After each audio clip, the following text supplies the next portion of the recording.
in a move that has shocked many around the world, except for those in the West who claim to support freedom and international law. The United States has carried out a brutal military operation in Venezuela and captured its president and his wife, who have been taken back to New York against their will. China has come out and strongly condemned the blatant war on peace and stability, but Western governments, despite claiming to care so much about international law, are surprisingly unmoved, with some, like UK Prime Minister Keir Starmer, saying he will shed no tears over the kidnapping of President Maduro. A Chinese delegation met with Maduro just hours before the president was abducted, after he posted on social media praising the relationship between China and Venezuela. So what exactly is going on, and why are Western leaders so two-faced when it comes to the illegal actions of the Trump regime? Well, today we'll go beyond the propaganda and check out all of the details. This is Reports on China. I'm Andy Borham here in Shanghai. Let's get reporting.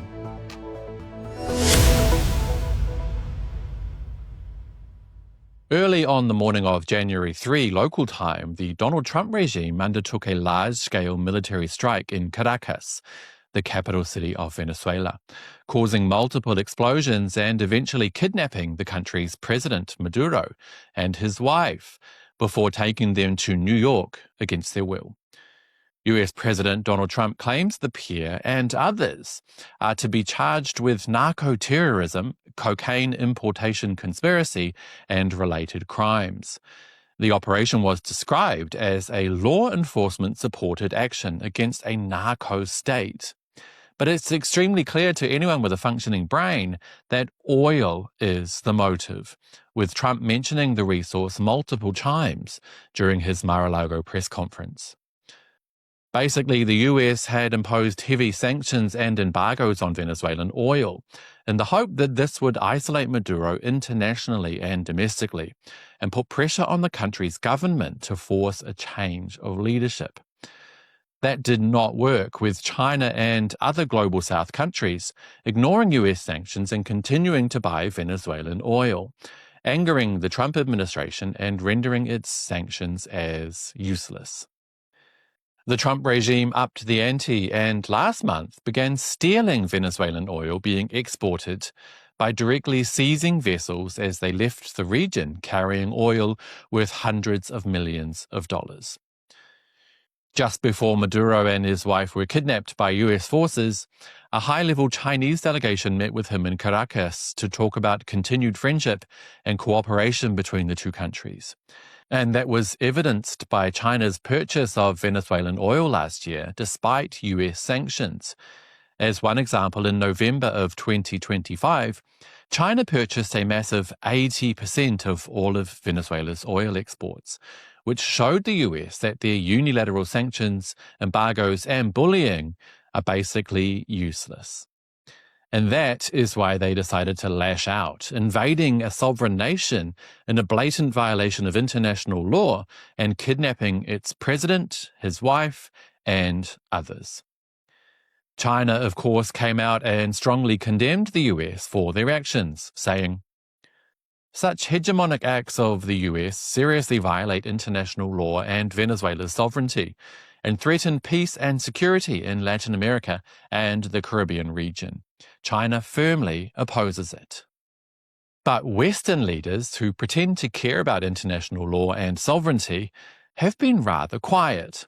And those who have spoken, like UK Prime Minister Keir Starmer, have shown just how little regard they have for the values they pretend to care so much about.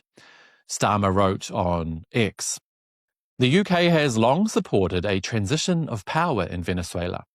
We regarded Maduro as an illegitimate president and we shed no tears about the end of his regime. I reiterated my support for international law this morning." Wow, how contradictory can one message be? He literally admits there that his country has long wanted regime change in Venezuela, simply because he doesn't like the person who was elected there. He then goes on to say that he supports international law, after saying he will shed no tears about the leader of a sovereign country being kidnapped by the United States of America. Absolutely shocking. Well, let's look at international law, shall we, Mr. Prime Minister?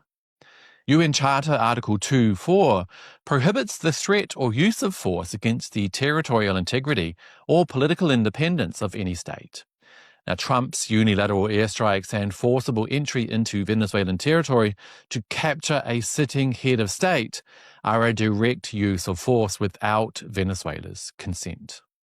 On top of that, customary international law and UN Charter principles bar interference in another state's internal matters.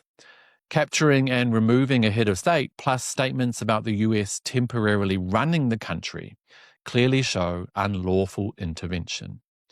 Also, under customary international law, sitting heads of state enjoy immunity from foreign jurisdiction in criminal matters, unless exceptions like international criminal court warrants apply.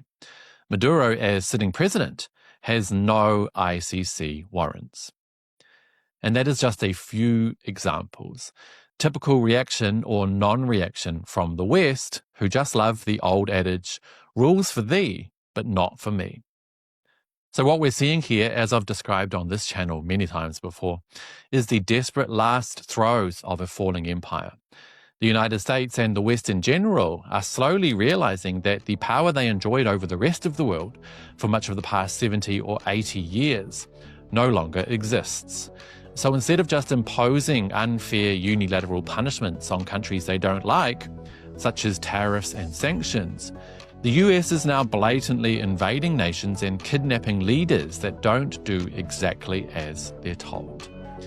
Now, I'll be keeping an eye on this situation, but expect more like it as the flame of US hegemony is slowly snuffed out. And on that note, that will be it for today, you guys. But as always, I'd love to hear your thoughts. Will any Western leader offer any kind of meaningful resistance to Trump's blatantly illegal actions? And will China do more to support Maduro? Do let me know down below, and don't forget to hit like and subscribe if you haven't already. It really does help the channel. I'll see you all next time. Bye-bye.